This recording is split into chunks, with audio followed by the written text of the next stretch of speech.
A partir de ahora, este podcast que publicamos los lunes también se lanzará en YouTube y YouTube Music. Así que no creas que se nos ha olvidado poner las imágenes. Simplemente es que este programa es un podcast de audio. Esperamos que te guste y no dudes en dejarnos tu opinión en comentarios. Aquellas maravillosas revistas, capítulo 35. Se llevan las redondeces y la inteligencia. En este podcast, por supuesto, vamos a hablar de coches, por supuesto, pero bajo otra perspectiva. Las tendencias que ya se adivinaban en la primavera de 1988, cuando nos acercábamos al cambio de década. Estéticamente los coches se redondeaban y las marcas presumían de coches inteligentes. Bienvenidos a los podcasts de los lunes de Garaje Hermético. En este podcast, que es un poco especial y que me he divertido haciéndolo, la verdad, el guión, pues lo voy a dividir en 3 grupos. Novedades y pruebas. Vamos a hablar de la publicidad de la época y luego del deporte. Y vamos a comenzar con un coche mucho más redondeado y de líneas más suaves que su antecesor, el Renault 19. A lo mejor ahora ves un Renault 19 y no te parece tan redondeado, pero te invito a que hagas una cosa, compararlo con sus antecesores, los R9 y R19 de líneas muy rectas. Este artículo era una anticipación. Pues era una especie de artículo que había entre lo que era un espionaje, donde había dibujitos y el periodista hacía, elucubraciones de cómo es el coche, y lo que era ya la novedad, con fotos oficiales, aunque no probaras el coche. Aquí aparecen fotos espías muy buenas y dibujos que, como os digo, pues estaban muy bien hechos, se acercaban muchísimo a la realidad del coche. Bueno, el R19, como os digo, si lo comparas con sus predecesores, era un coche de líneas mucho más suaves. Además, me llama la atención el planteamiento tan distinto que tuvieron, en este caso, el antecesor y el sucesor. Me explico. Hablo de los coches de 3 volúmenes porque os recuerdo que primero nace el R9 con maletero separado y luego, pues tendiendo una luneta, pues un poco como hizo Porsche en su 924, desde el techo hasta el límite del maletero, pues se lo convierte en 2 volúmenes. El R9 y el R11 metían exactamente lo mismo. No es el caso del R19, que nace como 2 volúmenes y luego nace una versión con un tercer volumen acoplado, como fue, por ejemplo, el caso del Escort y el Orión. Era muy habitual. Y da lugar a una versión de 3 volúmenes más larga, también muy redondita y que se llamaba un nombre muy peculiar, que era Chamat. Ahora voy a hablar de un coche que le tengo mucho cariño porque fue el primer coche con el que sobrepasé la barrera de los 275 km por hora, que no está nada mal. Por supuesto, no voy a decir ni dónde ni cuándo, como se suele decir en estos casos. Si os lo digo, os tendría que matar, porque eso es información clasificada. Pero sí os puedo comentar que hacer las prestaciones en su momento del Porsche 928 fue complicadísimo, toda una aventura. Estoy hablando además de la versión muy poderosa, como se decía en la prueba, Duelo en la Cumbre, que tenía motor V8 de 5 litros y 320 caballos. La velocidad máxima, hablo de promedio en 2 pasadas, era de 271,9. Es decir, en uno de los sentidos superé los 275 y en otro no llega a los 270. La media no está nada mal, 271,9. Y la aceleración sobre 1000 metros con salida parada, que a mí es la que más me gusta, más que el 0 a 100 que ahora se lleva más, era de 25,5 segundos. Os doy una referencia. El Renault 5 GT Turbo en su versión ya fase 2 de 120 caballos, un coche de 120 caballos muy turbo, de apenas 800 kilos y que conseguía unas aceleraciones pues superiores a coches mucho más potentes, estaba en 28 segundos. Conseguía hacer en 28, creo que 28,1. O sea, estamos hablando de 2 segundos y medio menos. Y es que este Porsche era un avión, un verdadero avión. Y su rival de la comparativa, pues no era manco, porque estamos hablando del BMW M6. El BMW M6, cuyas cifras serían motor 6 cilindros, 3 litros y medio, 300 caballos, que tampoco están mal, 254 kilómetros hora y 26,7. Lo cierto es que el diseño del 928 era claramente más moderno. No solo por su motor, que en el fondo estaba menos apretado, era un 5 litros y daba solo 20 caballos más, frente a un 3 litros y medio. Pero, bueno, y en el eje trasero Weissach, que era una novedad de este coche cuando salió, que venía a funcionar cuando el coche se apoyaba fuertemente en la rueda exterior trasera, pues apuntaba un poquito hacia el interior. Funcionaba más o menos como los coches que tenían 4 ruedas directrices, no motrices. En lo que se le veía que claramente era un coche más moderno el Porsche que el BMW era en la línea que era y sigue siendo muy redondita. Lo cierto es que este coche, que no fue un clamoroso éxito en su momento, y pese a que ahora se llaman los coches líneas angulosas y más rectas, pues hoy día creo que el 928 no es un coche que haya envejecido mal. Vamos a hablar de otra comparativa que enfrentaba varios coches, pero entre ellos al Peugeot 205 y al Seat Ibiza. Bueno, a simple vista ya se veía que el 205, un coche que fue un enorme acierto estético, era más moderno que el Ibiza. Es clarísimo. Líneas rectas del Ibiza contra curvas del Peugeot, o al revés. En este caso se probaban 2 versiones muy interesantes. Una, un poco olvidada, injustamente en mi opinión, hablo del 205, la versión GTX, que tenía un motor 1.6 de 94 caballos. Claro, es que todo el mundo soñaba con el GTI, que además tenía un motor más moderno. Este coche iba de fábula. Y el Ibiza SXi conseguía, a pesar de tener un motor que no llegaba a 1.500 litros, estaba en 1.461, creo recordar, pero que, gracias a la inyección, conseguía 100 caballos. Corría un poquito más. Pero por comportamiento y, desde luego, por estética, el Peugeot pues superaba sin duda al Seat Ibiza. Vamos a seguir hablando de coches que redondeaban sus formas. Os hago una pregunta. ¿Qué cambiaba de verdad en el nuevo Passat presentado, el Volkswagen Passat presentado en marzo de 1988, frente al anterior? Bueno, pues de motorizaciones y chasis poca cosa, pero sobre todo cambiaba su carrocería, donde, bueno, pues como os digo, y como era habitual en estos casos, cambiaban líneas más rectas y más angulosas por líneas más suaves, más curvas, más redondeadas y más a la moda. En estos años, bueno, en este mes y en este año, se presentaba un coche que era innovador. Un Porsche 911, y me diréis, Máximo, ¿innovador un Porsche 911? El 911 tiene muchas cosas, pero innovar, bueno, este sí porque era de tracción total.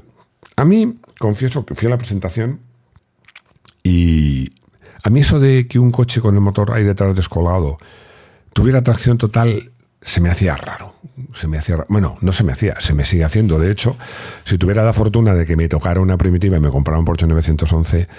como coche de cada día, pues me compré un Carrera, pero un Carrera 2, el de solo propulsión trasera. Lo cierto es que el coche estaba muy bien hecho y, bueno, todavía conservo, porque nos dieron en metacrilato encerrado, el diferencial delantero, que era increíblemente pequeño y ligero.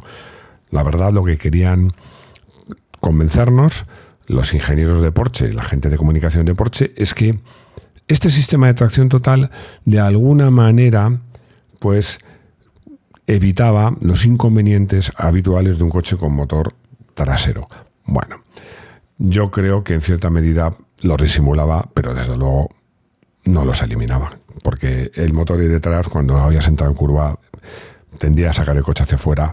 Sí que es cierto que este coche no tenía a lo mejor los problemas de subviraje, de que se fuera de morro que tenía el convencional, porque la diferencia era que si acelerabas la tracción delantera en este caso, te ayudaba a meter el tren delantero. Pero bueno, estamos hablando del Porsche 911 en la versión 964.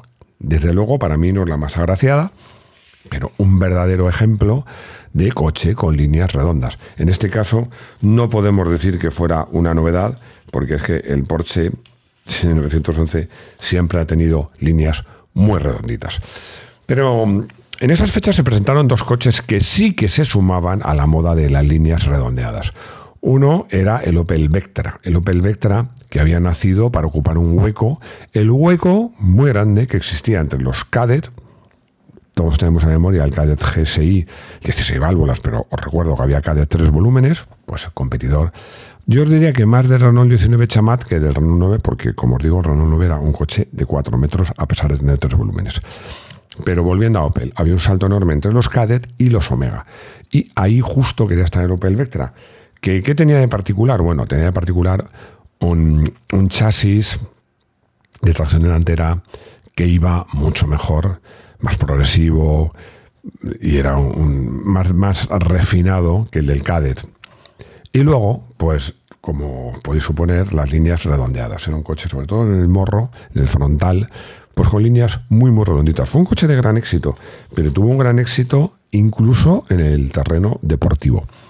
El otro coche de líneas redonditas, no tanto quizás, pero sí que incluso la línea de cintura se apreciaban unas curvas. Era un poco un mix. Estoy hablando del Volkswagen Corrado, que estéticamente era un poco ni chicha ni limonada, pero que también pues estaba ahí un poco a caballo. Es que la sombra del Golf y de su primo hermano, el Scirocco, era alargada. Y esto yo creo que propició que el Corrado no tuviera un gran éxito. No tuvo éxito ni en lo comercial. A ver, éxito. No fue un gran éxito. Tampoco lo tuvo en lo deportivo. No lo pretendió nunca.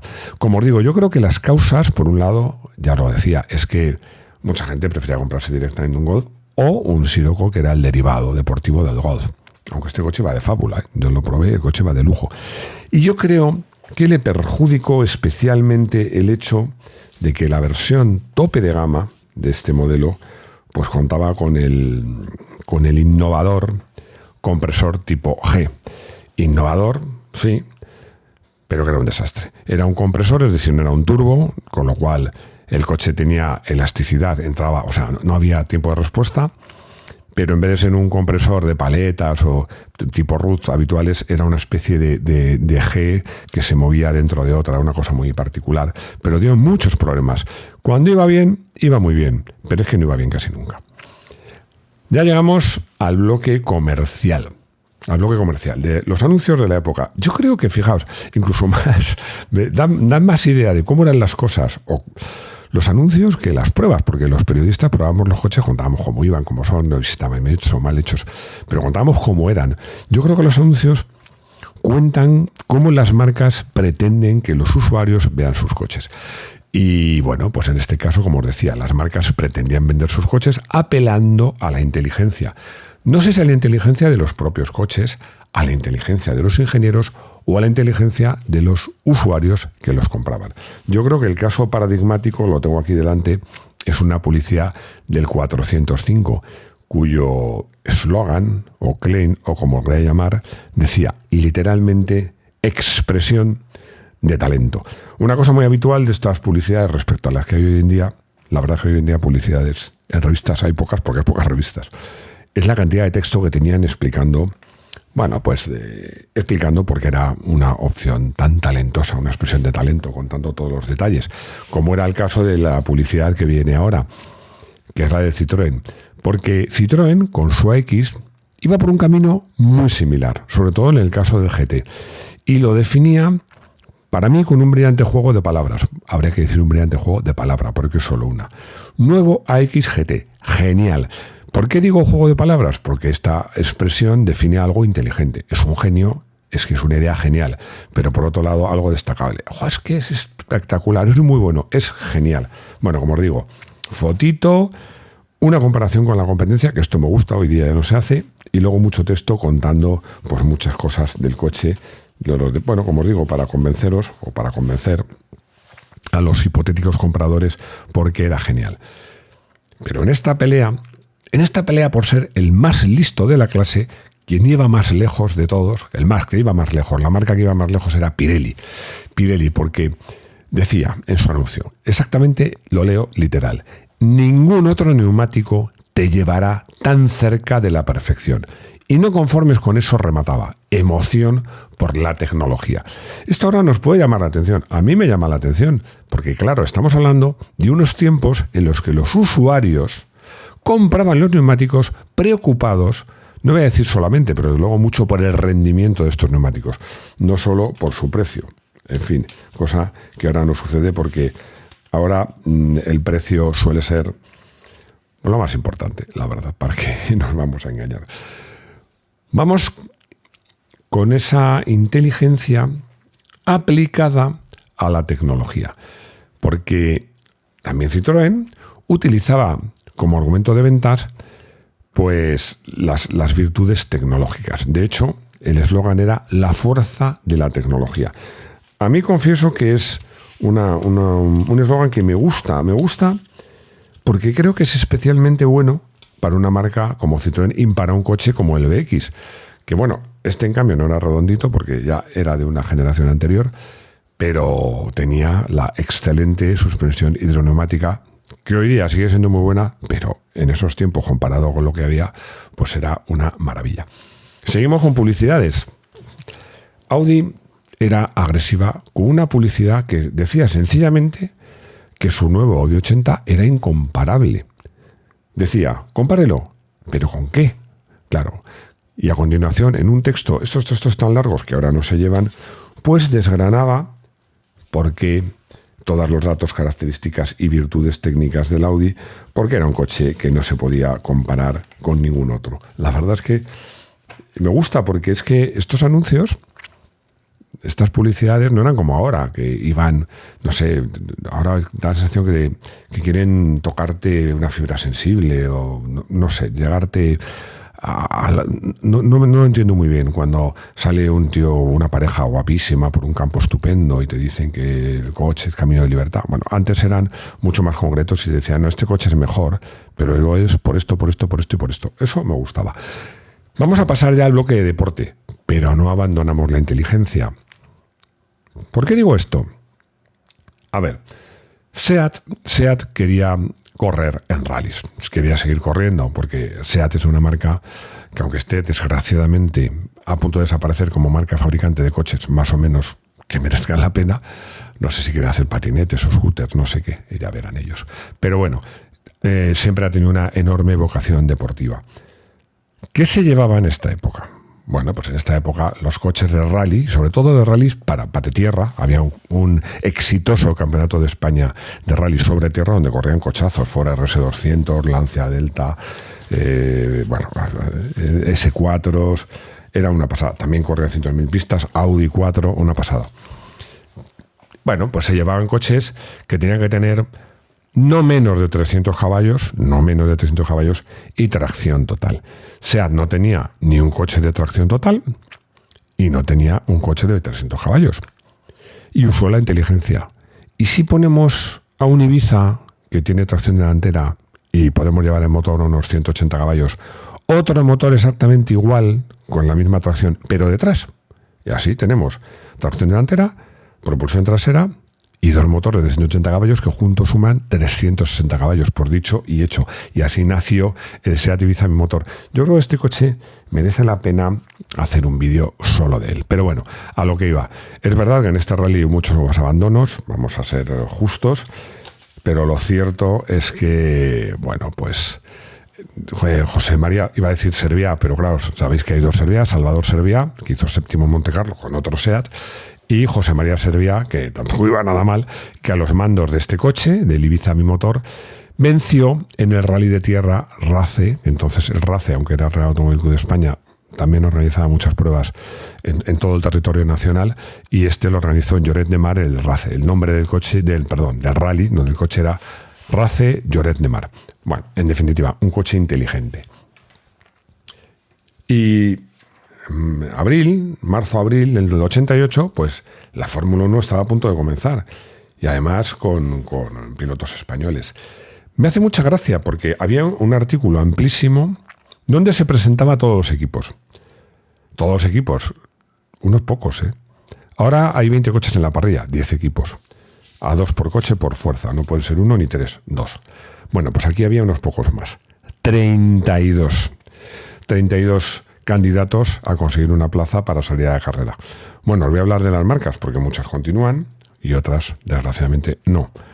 Las que no, Lotus, que tenía pilotazos. Sobre todo un pilotazo, Nelson Piquet, porque Satoru Nakajima, hombre, malo no era, pero bueno, no estaba al nivel de Piquet.